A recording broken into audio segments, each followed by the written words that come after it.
Thousands of years ago, 10 devastating plagues fell on the most powerful empire on earth. Rivers turned to blood.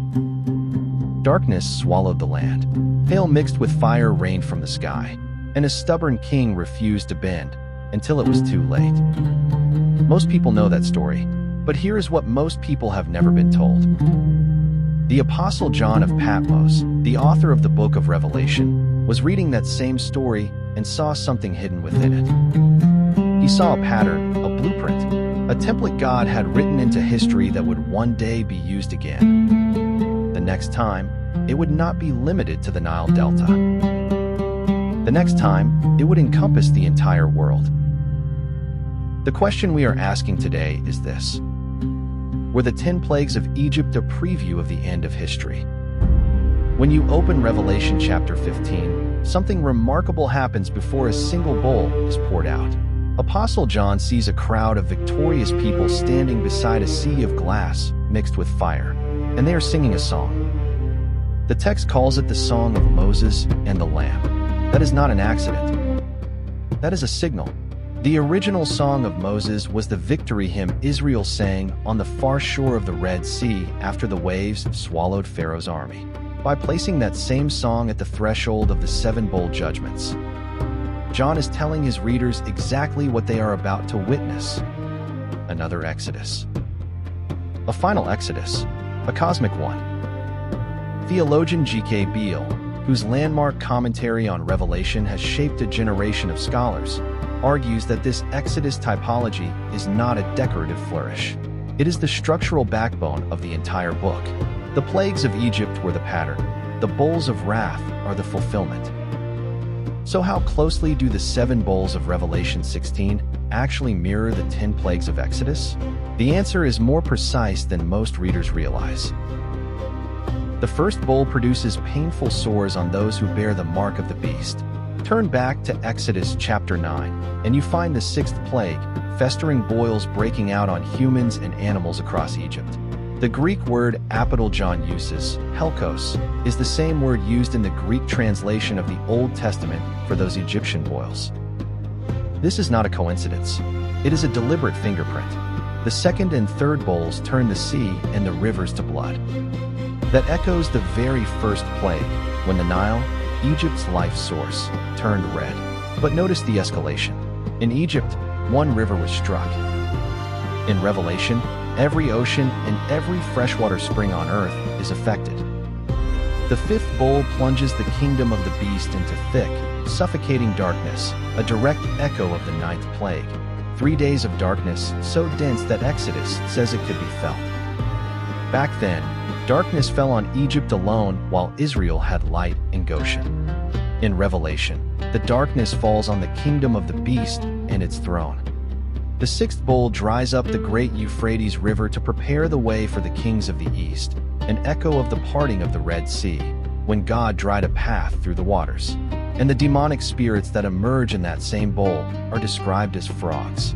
Frogs. In the entire Bible, frogs appear in a context of judgment only twice: Exodus 8 and Revelation 16. And finally, the 7th bowl brings catastrophic hail, mirroring the 7th plague, when fire and hail rained down on Egypt, destroying crops and livestock. Scholar Richard Bauckham describes Apostle John as a meticulous literary artist who chose every word deliberately to evoke specific Old Testament contexts. The parallels are not loose allusions. They are precise, word-for-word correspondences to the Greek Septuagint, the same Bible that John's audience read. But there is a critical difference between Egypt's plagues and Revelation's bowls. And that difference is the theological heart of this documentary. The plagues in Egypt were local. They were targeted at one nation, one empire, one stubborn king. God was demonstrating his power to a specific audience, in a specific place, at a specific moment in history. The bowl judgments are universal. They strike the earth, the sea, the rivers, the sun, and the entire kingdom of the beast. There is no Goshen anymore. There is no protected region where the faithful can watch from safety. The only shelter is spiritual union with the Lamb. Scholars use a striking phrase to describe what is happening in both sequences: decreation. In Genesis chapter 1, the rabbis counted 10 divine utterances. 10 times God said, "Let there be," to build the ordered world out of chaos. In the plagues of Exodus, God acts 10 times to unmake that order within Egypt, turning life, giving water to death, and light to darkness. In the plagues of Exodus, God spoke 10 times to undo that order within Egypt, turning life, giving water to death, and light to darkness. And in Revelation 16, the same unmaking is extended to the entire cosmos. The fallen world is being systematically dismantled in preparation for new heaven and new earth. There is one more parallel that carries perhaps the deepest theological weight. In the story of the Exodus, Pharaoh's heart was hardened. Plague after plague fell, and he refused to yield. The text describes this hardening in 3 ways. Pharaoh hardened his own heart. God hardened Pharaoh's heart. And sometimes the text says, his heart was hardened. This is one of the most difficult passages in the entire Old Testament. Why would God harden a man's heart and then judge him for being hard-hearted? The answer the biblical text gives is this: God's judgment revealed what was already in Pharaoh's heart. The plagues did not create his rebellion. They exposed it. They confirmed it. They brought it to its full and final expression. Now look at what happens after the 4th bowl, after the 5th, after the 7th, in Revelation 16. After each devastating judgment, the text records the same verdict. And they did not repent. They blasphemed the name of God. They knew exactly where the plagues were coming from, and they chose defiance. This is not a minor detail. Craig Keener, in his NIV application commentary, notes that just as God heard the cries of the slaves in Egypt, he hears the cries of the martyrs in Revelation. The bowl judgments are the divine response to that cry, and the refusal to repent is the final confirmation that the judgment is just. So what are we to make of all this?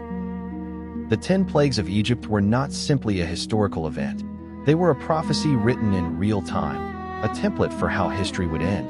Babylon, the great world system of the last days, is spiritually called Egypt in Revelation 11 verse 8.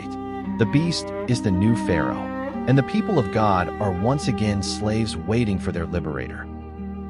But this time, Moses is not leading them to Canaan. The Lamb is leading them to a new creation. The Song of Moses was a song of liberation. In Revelation, it becomes the song of ultimate liberation, not for one nation, but for every tribe, tongue, and people who refuse to bow to the beast. History is not spiraling out of control. According to the book of Revelation, history follows a script written in the waters of the Red Sea. In our next episode, we will turn from the end of history to the life of Christ and discover something hidden in the ancient Levitical calendar. The holy days God gave Israel in Leviticus chapter 23 were not merely religious observances. They were a prophetic timeline, a schedule, and when you place them alongside the life, death, resurrection, and return of Jesus, the precision is breathtaking. Join us next time as we explore how the feast calendar of Leviticus 23 maps onto both the first and second coming of Christ.